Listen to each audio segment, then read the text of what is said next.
fiery horse with the speed of light, a cloud of dust, and the hearty Hi-Yo Silver, the Lone Ranger.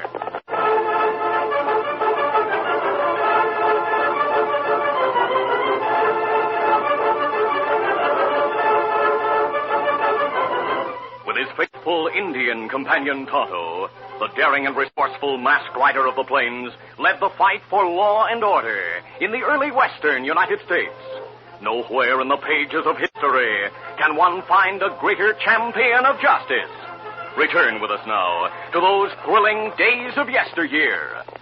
From out of the past come the thundering hoofbeats of the great horse Silver. The Lone Ranger rides again. Come on, Silver. Let's go, big fellow. Hail, Silver! Away!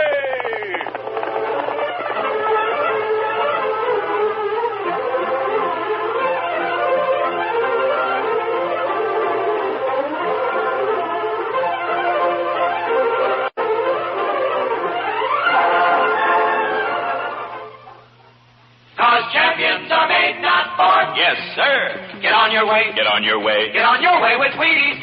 Don't ever doubt it. Champions are made, not born. You can get there. For example, take the story of Wheaties champion Stan Musial of the St. Louis Cardinals. Young Stan was willed no claim to fame, no magic way to learn the game. He had to sweat and give his all, learning to field and hit that ball. Sure, Wheaties was his breakfast call. Today they call him Stan the Man, still and always a Wheaties fan. Stan Musial has been powering up with Wheaties right along, 19 years. Good for Stan, good for you. There's a whole kernel of wheat in every Wheaties plate. Now watch Stan pelt that ball. Hey, hey! He's on his way, on his way. He's on his way, on his way. Get on your way with Wheaties. 'Cause champions are made, not born. Yes, sir. Get on your way. Get on your way. Get on your way with Wheaties. Breakfast of champions.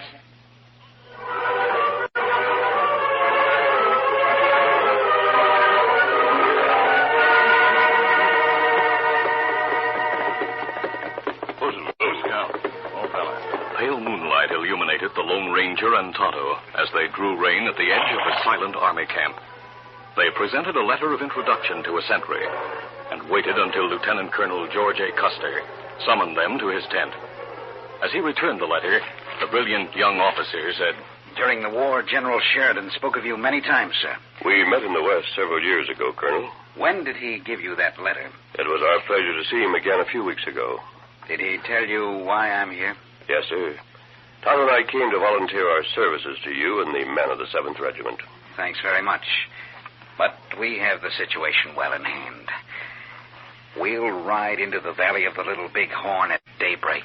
I hoped I might serve as an emissary between you and Sitting Bull. Tom and I know him well. We're all through powwowing with those Indians, mister. By tomorrow afternoon, he and his men will be our prisoners. Men, a Sioux nation, Colonel.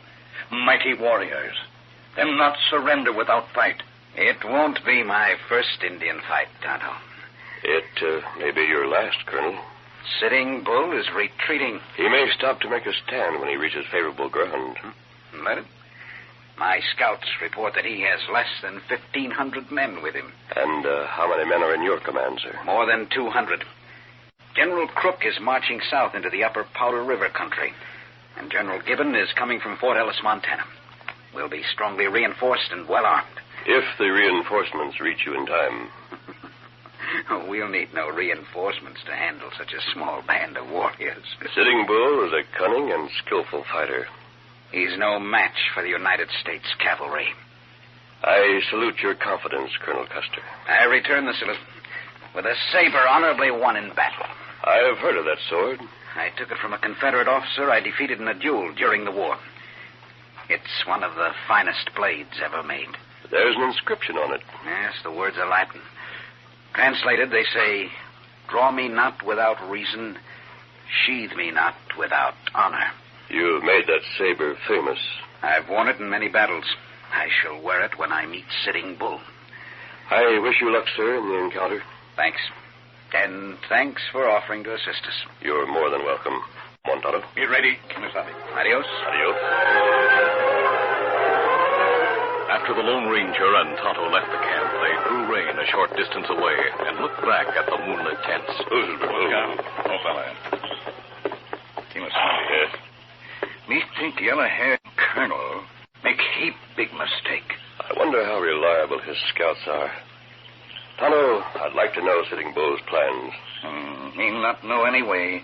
Find out when he plan. We might learn a lot by scouting his camp. Kimasabi, him not let white man close to camp. If him plan go on warpath. By darkening my skin and wearing buckskins, I could pass as an Indian. Me have extra buckskin and saddlebag. I'll use them.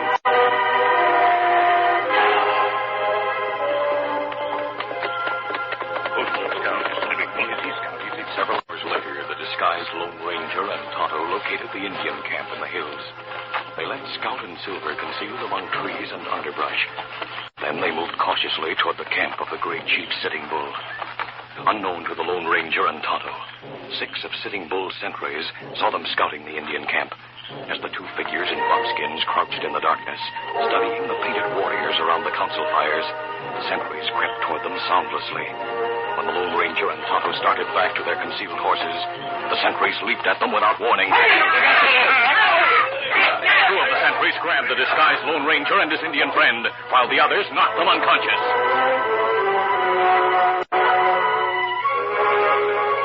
The 2 friends regained consciousness in a teepee near the council ring in Sitting Bull's camp. The flap of the teepee had been left open so the Indians could watch the prisoners they had tied hand and foot. Observing the activity in the village, Tonto said, Kimasabi, warriors getting ready to ride. They most likely plan to deal with us later. Maybe take us to Sitting Bull after battle end. Sitting Bull has enlisted the help of other tribes. That's right. We hear many different Indian tongues. The Cheyennes are here. Cheyennes and whole Sioux Nation. And warriors of Chief Crazy Horse of Ogallala tribe. Look at the sky outside. Dawn. Custer's already on his way to the Little Bighorn with few more than 200 men.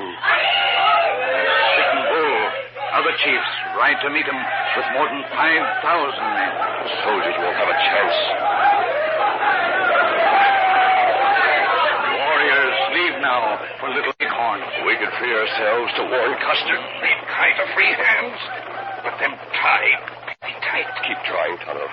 We must do our best to reach the soldiers before the Indians attack. The morning was well advanced when the Lone Ranger and Tonto finally gave up the struggle to free themselves of the leather thongs that bound them. In the silence of the deserted camp, they realized they had been forgotten by the excited children and squaws who had gone to watch from a distance the impending battle. Escape seemed impossible. Then the Lone Ranger saw a water jug on the floor of the teepee. Tonto, I wonder if there's water in that jug. Me not know. I'll try to reach it.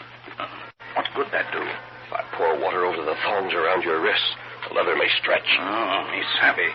Maybe stretch enough to free hands. That's the idea. It's plenty hard to manage with hands tied behind back. We've got to manage it. Unless we warn him, Colonel Custer, all of his men are doomed. With great difficulty, the Lone Ranger reached the jug. Finding it full of water, he breathed a prayer as he drenched the leather. He knew that lost time might mean the difference between life and death for Lieutenant Colonel Custer and the brave men with him. But in spite of his efforts, time ran out for the ambitious young officer and the troopers of the 7th Regiment.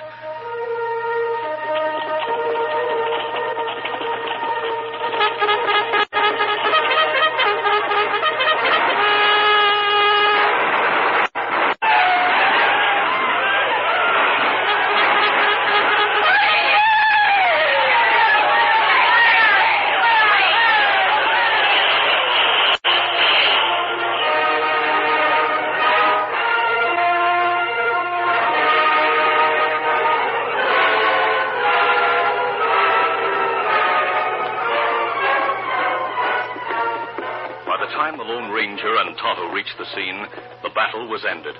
The remnants of Sitting Bull's army had vanished, leaving behind George Armstrong Custer and more than 200 men who had fallen with him. Lone Ranger and Tonto drew rein and dismounted.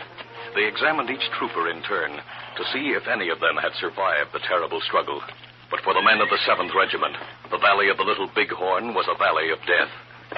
As the Lone Ranger stood bareheaded beside Custer's body, Tonto murmured, Him look like him sleep.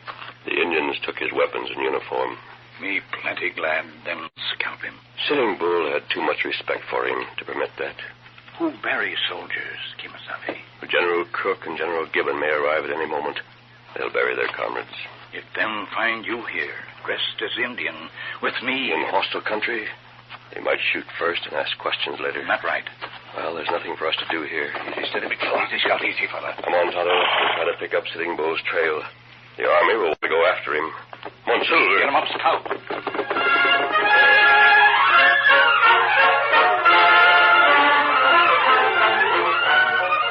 We'll continue our Lone Ranger adventure in just a moment. Know what I've got here? Sounds like money, and it is. Matter of fact, I've got a handful of genuine foreign coins. Real money you could spend right now in faraway lands. And here's the best part. All you Wheaties fans can have this wonderful collection of foreign coins for your very own. Just listen. Wheaties is offering 2 different sets of foreign coins, 15 coins in each set. The international set has coins from countries like Finland and Pakistan. The mystery set has coins from places like Monaco and southern Rhodesia. Each set comes in a special coin folder with a map that shows you where the coins are used and information about that country. And each coin has been cleaned and polished. How do you get these genuine foreign coins? Well, for each set, you send us only 1 Wheaties box top and 25 cents. Look for the directions on the back of Wheaties special foreign coin packages now at your grocer's. Pick one up and start collecting foreign coins.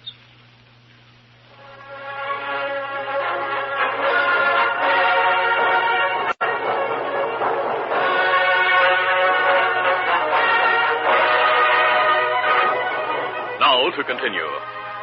Early the next morning, General John Gibbon reached the valley of the Little Bighorn at the head of a long column of cavalry. Within a matter of hours, the nearest telegraph line carried the grim news to the country. In New York City, the great showman, Phineas T. Barnum, read the account in his newspaper and sent for his partner, Bailey. Bailey, I want the guns and sword Custer carried to Little Bighorn. For what? Ought to be greatest show on earth. I can see him now. Step tight up, folks. See the famous saber and 6 guns carried by General Custer in his last battle. The weapons he held when he went down, fatally wounded. How much will you pay for them? $10,000, $15,000, $20,000. $20,000. We'll get our money back inside of 6 months by charging 4 bits a head to look at them. Mr. Bailey left New York immediately and headed west. In the days that followed, the Lone Ranger discarded his disguise. He and Tonto traveled cautiously through hostile Indian country in search of the trail of Sitting Bull. Tonto went to the town of Clear Creek for supplies. When he rejoined his masked friend, he brought surprising news. Oh, Scout. Oh, fella. Easy, Scout. Kimasabi. Yes, Tonto? Me meet Eastern feller named Bailey in town. Him want hire me, guide him to Sitting Bull. Why does he want to see the chief? Him want to buy yellow-haired colonel's gun, sword. Custer's weapons? That right. Well, is he a relative of the colonel's? No. Me here in town, him own show in East. Him want to put guns and sword in show. Oh, so that's it. Him willing to pay big price to get 'em. We may be able to beat him to them, Tonto. If Sitting Bull will part with the weapons, we'll send them to West Point. Easy, steady, big fella. Scout, easy, fella. Come on, we'll keep after the chief. Come on, Silver! After his conversation with Tonto, Mr. Bailey retired to his room in the Clear Creek Hotel to write a pessimistic report to his partner, Barnum. He was interrupted by a knock on the door. Just a minute. His caller was a cafe owner named Dill Nolan. What brings you here, Mr. Nolan? Mr. Bailey, you're after Custer's guns and saber. That's no secret. How much will you pay the man who takes you to Sitting Bull? $500. You've got a deal. You know where to find him? A renegade engine in the back room of my cafe will take you to him. You needn't tell him you're paying $500. He'll settle for ponies, and I... Oh, you'll be taken care of. I'll go back with this renegade. Lead the way to your cafe. The sooner I reach Sitting Bull's camp, the sooner I'll get Custer's weapons. Mr. Bailey was on his way to Sitting Bull with Red Feather when the Lone Ranger and Tonto found the chief's camp far back in the forbidding hills. Sentries on duty recognized the masked man as a friend who had talked to their leader on previous occasions. They took him and Tonto directly to the chief's teepee. After greeting them, the shrewd warrior eyed the Lone Ranger quizzically. How you find this, Chief? We followed your trail. We try to hide tracks so soldiers not find us. But now we move camp again. We found your trail once, great chief. It will be followed again. If soldier come after us, we fight again. This is one nation. The United States of America. You long-time friend to my people. We know you, friend. But heart of masked man is with cause of soldiers. We're Americans, great chief, pledged to uphold our government. This chief does not hold that against you. Well, then perhaps you'll grant me a favor. Speak. I have heard that you have Colonel Custer's guns and sword. Give them to me. Me no weapons you speak of. We were with Custer the night before he died. He showed us his saber. They're writing on blade. Me not know what it say. The words were, draw me not without reason, sheathe me not without honor. That good talk from brave soldier. Why you want Chief Yellowhair's guns and sword? Because they belong in West Point, where other soldiers will honor and respect them. Me have weapons. What that? A white man and an Indian have drawn rein in the council ring. Me look. White man named Bailey. Him tell me tell you about Cassady. Indian with him named Red Feather. Red Feather! Why you bring white man to camp? This feather wants powwow with Chief. That's right. I can't. Great Scott, a masked man. Masked man friend. That's right, Bailey. What? How did you know my name? Tonto met you in Clear Creek this afternoon. So that's it. You knew I wanted Custer's weapons, so you came to get them yourself. The weapons belong in West Point. I'll pay top price for them. I'll double whatever you've offered. Masked man not offer money. Feller named Bailey pay plenty money for guns and swords. How much him pay you to bring him here? How much? Him not pay anything. You bigger fool than me think. You show white man hiding place of this chief for nothing. No, not for nothing. You risk lives of people in village. For what? Not mean harm, great chief. How much you get? Him pay with money to buy 6 ponies. 6 ponies.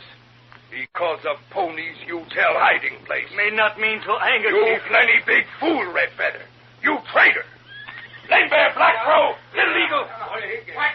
Great Chief, what? Why, Chief, call us. Take Red Feather. Watch 'em close. We deal with 'em later. Me not mean harm. Me bring white man here. I'm sorry Red Feather's in trouble. The chief is wise, Bailey. If Red Feather betrayed the hiding place to you, he'll betray it to someone else. That's right. All I wanted was Custer's weapons. No one get Chief Yellowhair's guns or swords. I'll pay any price you name. This chief not sell 'em. We have weapons here beneath skin. The saber. I've traveled halfway across the country to get those guns and the saber. You come.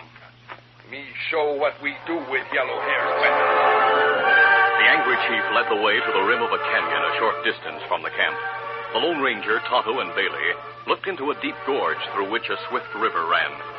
Sitting Bull drew his enemy's saber from its scabbard, studied the Latin inscription on the blade, and murmured, Words say, draw not.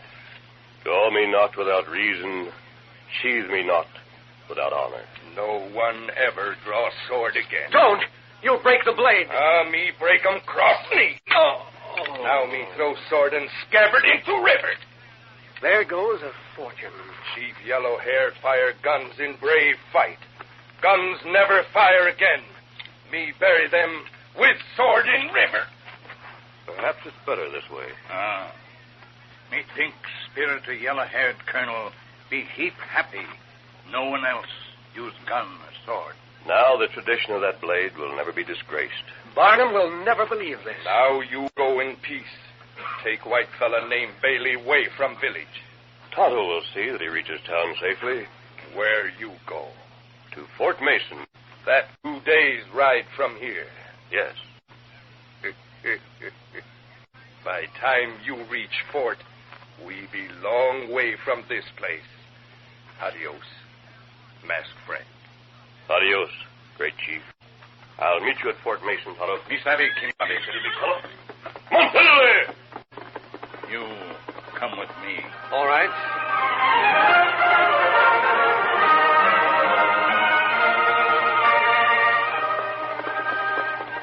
Tonto and the Easterner were some distance from Sitting Bull's camp when Bailey muttered, I don't understand it. Sitting Bull knew the masked man would put the army on his trail, but he let him leave. Sitting Bull move camp plenty quick. There plenty place in hill where soldiers have hard time finding Indian. He could have killed us, and he wouldn't have to move. Sitting Bull not murder. Him brave leader of Indian. Someday Indian, like him, fight side by side with army. You speak well of the chief. Sitting Bull, my friend, and him friend, masked man. On the train from New York, I met a cattleman who told me about the West. He mentioned a masked man who rode a horse named Silver. Masked man's horse named Silver. The cattleman said this particular masked man used silver bullets in his guns. That right? In that case, I know who the masked man is. Ah. Wait till I tell Barnum I met the Lone Ranger.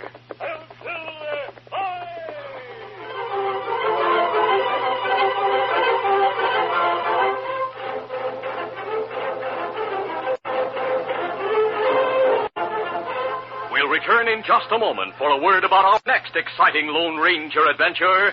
P.T. Barnum Goes West. Hunter Harry is a boy of 5. He brings wild animals back alive. He can capture lions 'cause he knows he's got go power from Cheerios. Yes, he's got go power. There he goes. He's feeling his Cheerios. Cheerios. Cheerios. Want Go Power? You'll get it from Cheerios. That's right. The delicious O-shaped cereal does good things for your body when you have it every morning in a big bowl of milk. Here's why. Every spoonful of Cheerios and milk contains vitamins, minerals, and proteins your body needs. So a Cheerios breakfast helps give you healthy nerves, good red blood, strong bones and muscles. Enjoy Cheerios every breakfast. Then you'll hear... He's feeling his Cheerios.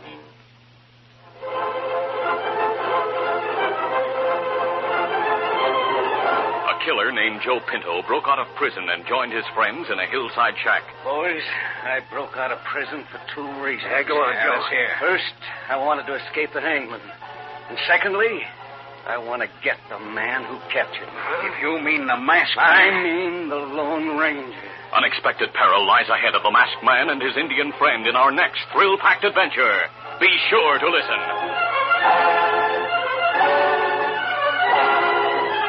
The Lone Ranger, a copyrighted feature of the Lone Ranger Incorporated, is created by George W. Trendle, produced by Trendle Campbell Muir Incorporated, directed by Charles D. Livingston, and edited by Fran Stryker.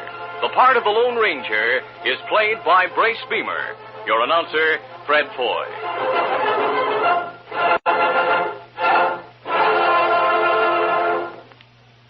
The Lone Ranger is brought to you by General Mills every Monday, Wednesday, and Friday at this same time. Be sure to listen. This recorded program has come to you from Detroit. This is ABC Radio Network. You've been listening to the OTR Gold Network. Find more classic radio at otrgold.com.